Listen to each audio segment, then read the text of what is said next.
Welcome to the Pain of Regret podcast.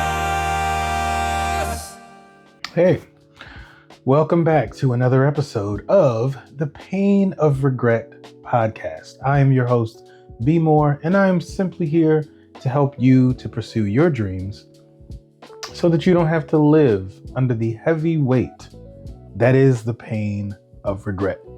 Let's get started. Our regret quote of the day is, "You can't start the next chapter of your life if you keep rereading the last one." Wow. You can't. Let's read that again. You can't start the next chapter of your life if you keep rereading the last one. First of all, some of y'all don't even think there's a next chapter. That's crazy. I want to go ahead and tell you that there's a next chapter. Sometimes we get so discouraged by the pain of regret that we think, yeah, it's done. It's over for me. Can't do nothing. You can. You stop rereading the last chapter. And here's the thing. There's nothing wrong with understanding and realizing that you messed up. Again, I'm talking to me. There's nothing wrong with looking in the mirror and being like, yeah, you messed up. You had an opportunity to do this, that, and the third, and now you're older, you're more tired, you're more stressed. Like, it's okay to read the last chapter.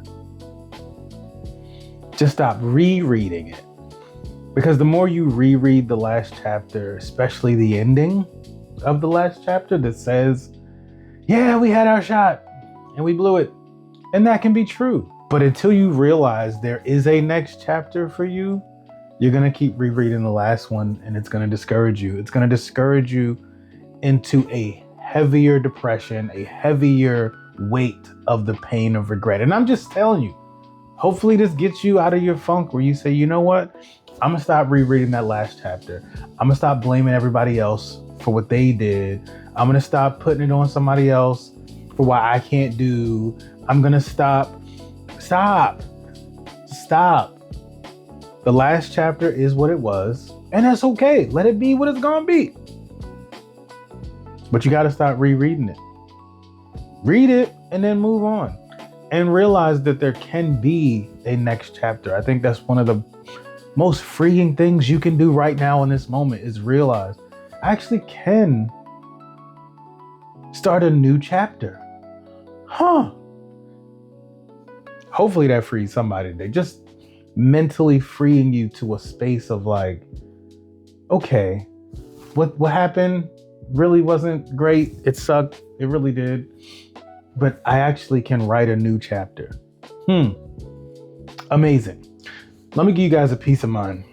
You know, one thing that I consistently keep telling myself is like, I'm going to work out.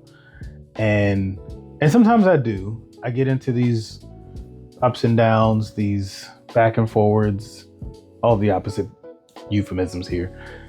I keep getting into this thing where I start and then I stop and then I start and then I stop. But something really encouraged me to start and not stop. And that was, and I'm just being honest and transparent, having to take a deep breath to bend over and tie my shoes. First and foremost, let's just start with this. I don't even know why tying my shoes was such a big deal as a kid. Like, yeah, he's 2 years old and he can already tie his shoes. Only to become an adult, tie all my shoes once and for all and slide them on. I don't remember. Tying my shoes is not a part of my day, but that's neither here nor there. The fact that I went to go put on socks and I go, and like do that whole, it's time to go harder in the gym for me. Again, I'm speaking to me. If this relates to you, cool. If not, please let this pass. But the fact that I had to, why? To socks? Tying shoes?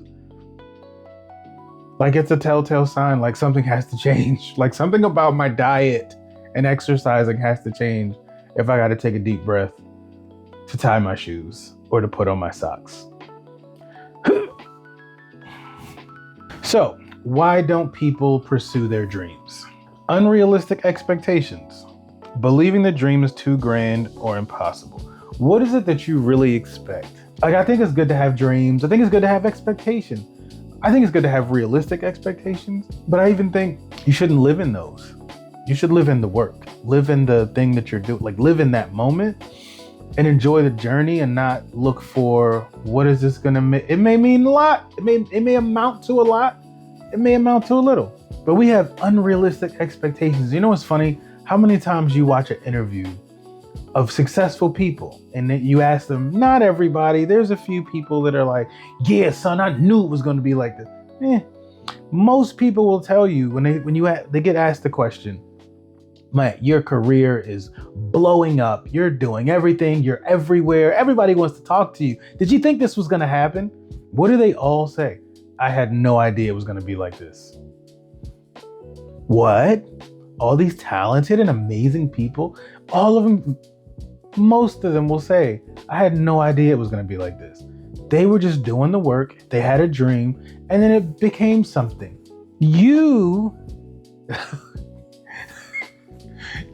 procrastinate. You don't put the time in. You make excuses. You have unrealistic expectations so that even when you do start, you're like, where's my millions? I know it's been a month. Where's my millions? Where's my 4 million followers? Okay? Where's all the calls for interviews? Where is it? What is it that you really expect? If you really are honest with yourself, with your work ethic, what do you really expect? We like to see the glitz and the glam of success and kind of go, oh, it's easy for them. When you hear artists and business owners say, I work hard, you're like, I work hard. No, you work a lot. Oops. We think successful people don't work hard. I'm like, they probably work harder than we do, if we're honest. But we look at people and go, it was probably easy for them. And they're like, bro, I just put my head down and did the work. And then the results came. Don't have unrealistic expectations, especially if you don't work hard, especially if you make excuses, especially if you procrastinate.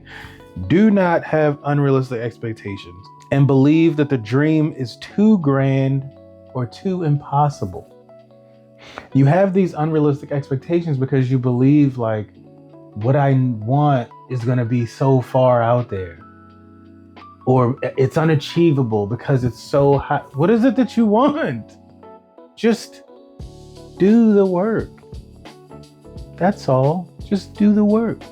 And the results will be what the results are supposed to be. How hard are you going to work for it is the question. How much time are you going to put into it is the question. I think we all need to kind of dial back our expectations of what something's going to be, because you kind of can't control that. You can control how hard you work, but you can't control what it's going to be. You can't control that. And the problem is we want to control that, but you can't. So remember, the pain of regret is chasing you, and it is fast, but you can outrun it if you run after your dreams today. Don't get caught, or you'll be sitting right here next to me. Until next time. Thank you for watching the Pain of Regret podcast.